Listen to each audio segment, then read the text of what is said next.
Hello! So, ito po ang aking mga tanim at sila ay hirap na hirap sa lamig.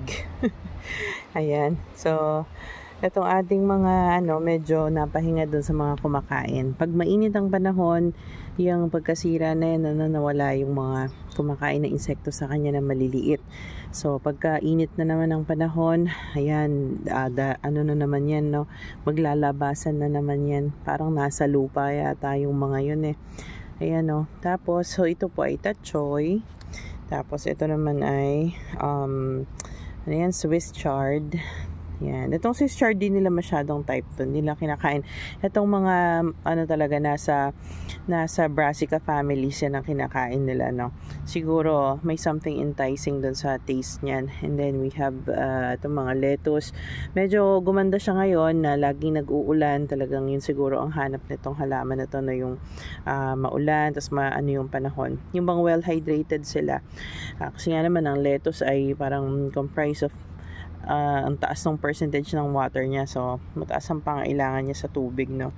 Yung ating beans, okay lang siya, swak sa weather na to kasi itong mga beans, no, pagka medyo uminit na, actually nag-stop silang mag-produce na ng flowers, so perfect yan for spring, tsaka yung panahon ng taglagas. Ayan. So, ito, meron akong mga ilang leeks dito. Ma-survive ko lang tong mga to. Marami-raming leeks na rin yan. Ano? Ang mahal din ng leeks dito, no? So, iba pala ang leeks talaga sa spring onion. Matataba yung leeks, parang ganyan, no? So, yung mga spring onion naman yung usually nakikita at nabibili natin dyan sa Philippines. Yan naman yung sili ko. Medyo hirap din siya kasi pang warm weather talaga yan. Ganun talaga, no? Nagkakaroon ng ng weather dito ngayon. Nung May, ang init. Ngayon namang June, parang spring weather naman. Nagkabaliktad na siya. And then, we have here mga Mizuna. Ayan. Tapos para siyang mustard ito, no? Itong Mizuna. So, kaya kita nyo, butas-butas din siya kasi nga, from Brassica family din siya, kinakain ng mga insekto. So, ito, medyo maliit pa rin yung aking cosmos. Pag gumaganda ang panahon, gumaganda din yung kanyang pagtubo, no? Tapos, ito ay mga bush beans din ito. And then, doon din nakatanim ay bush beans. Tapos, tomato. Ang tomato, carry niya lang yung ganitong weather. Mainit at medyo malamig, kayang-kaya niya. Pero ito parang medyo may flower na dyan, no, na nagfo-form. Ayun namang isa na yon ay ang tawag dyan, parang din yan eh, parang chard din yan. Syempre yung aking kamote. Then, iba't ibang tomatoes, may berries crazy dyan, muscat. Yung mga tomatoes ko, konti lang, no. Kasi pinili ko lang din talaga yung mga gusto kong varieties. Kasi nga, syempre, very limited yung ating space sa pag-grow. And then, we have ito ay, anong tawag dyan, yung zucchini. So, ang zucchini, kung di kayo makapagpaganda ng upo or patola, pwede na ding substitute yung zucchini doon, no? Tapos, meron tayong ground cherry. Yan, tingnan niyo, may na siya. Malaki-laki na siya. And then, pero hirap din siya talaga sa ganitong weather. Yung ground cherry, Mas maganda siya kapag mainit ang weather. Ito naman, may lettuce tayo dito. Kita yung ganda ng lettuce natin, no? Diba, fresh na fresh. Excuse my nasugat. Ayan. Tinanim ko siya kasama ng inibabaw ko siya dyan sa tomato kasi lang naman yan eh, mababaw lang yung ugat niya. So, hindi yan makaka-apekto doon sa nutrient absorption ng ating kamatis. This is Uluru Ochre. Ayan, ang ganda niya, no? Yan. Tapos, diba, ayun, yung sitaw ko, hirap na hirap din. Yung huling mga buto ko, tinanim ko na ulit doon. Unfortunately, parang hindi rin gaganda kasi ang lamig nga, pag labas nila, pag sprout nila, biglang lamig ng panahon. So, hirap na naman. Ito ring malalaki na to. Nung inilabas ko sila dito, biglang lumamig. So, yun lang ang mahirap dito sa weather natin. Lahat naman tayo may kanya-kanyang challenges in terms of weather. So, ayan, talagang kailangan mo lang maging handa in case wag mo ubusin lahat ng buto mo sa isang planting para pagka medyo mas maayos na ang panahon ay meron ka pang bala. Ayan, the Queen of Malinalco Tomatillo. Ito naman, maganda-ganda siya kahit ganito yung weather. Pero yung pamumunga niya talaga is summer, no? Ayan, yung sili ko din. Nag-top off tayo ng sili. Tinanggalan natin siya ng yung pinakataas niya, tuktok. Kasi nga, gusto natin na ma-encourage itong mga side branches niya, no? Yung mga lateral branches niya na para maging mas bushy, tsaka mas marami yung mga sanga niya. Yan. Tapos ito din, ganun din ginawa ko dito sa Cubanelle na sili na to. And then, may tinanim na rin akong basil dyan. Tapos, tomato ulit, mga dwarf varieties yan. So, kung small space garden ang meron kayo, very limited kayo sa space, magtanim kayo ng mga maliliit like this ones. Ito ay Regina Red, tsaka Yellow Canary.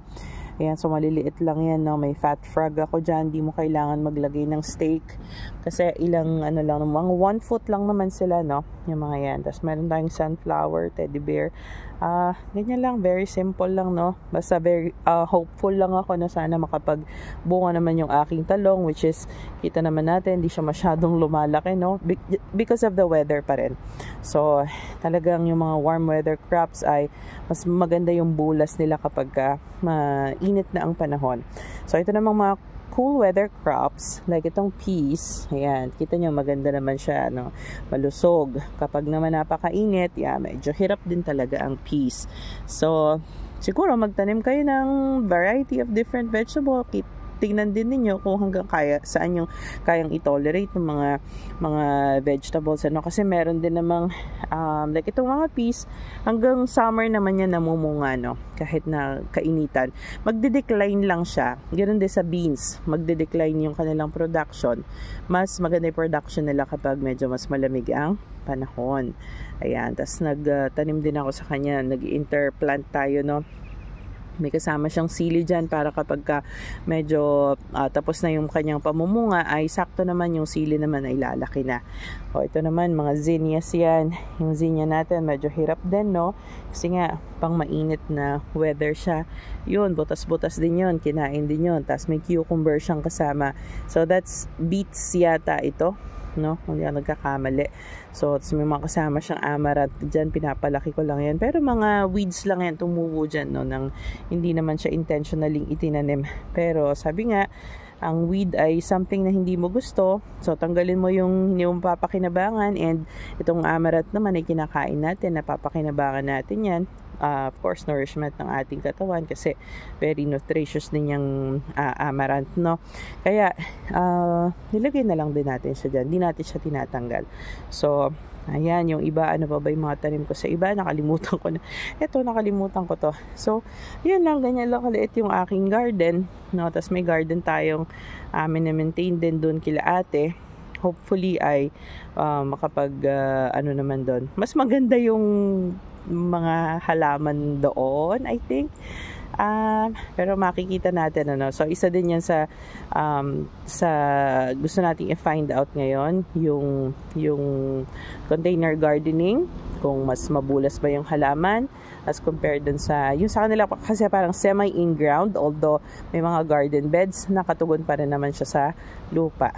Ayan. Pero of course, parang sa aking experience, pagka ganun kasi, mas marami siyang source of nutrition dahil nga nakatugon siya sa kalupaan. So, yan, nandun yung mga corns ko, tsaka mga gumagapang na vegetables like yung kalabasa, yung mga ganyan, no? So, dito, yung mga pwede lang na ilagay muna sa container. Ayan. So, talagang wala namang dahilan para hindi tayo makapagtanim. Kami naka-apartment lang kami, and then I asked yung may-ari, the owner, kung pwedeng magtanim dito sa specific area na to.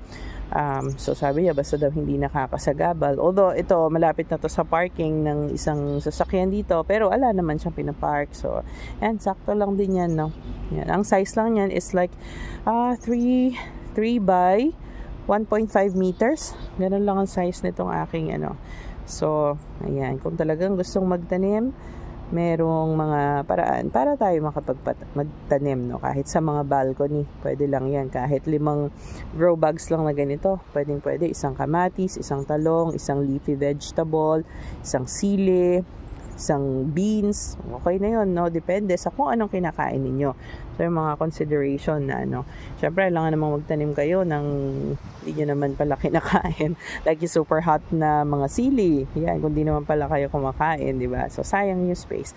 So, yun, make use of space wisely, itanim ko ano yung mga gusto lang na varieties at yung mga talaga kinakain na pagkain. Also, yung mga nutrient-dense din na food kasi para ma-maximize natin yung ano ng ating garden, ano? Dahil para saan pa tayo nag-garden is because gusto nga natin magkaroon ng mga makakain at mahihahain sa ating pamilya na nutrient-dense at fresh and safe na mga pagkain. So, that's all for my garden update for today.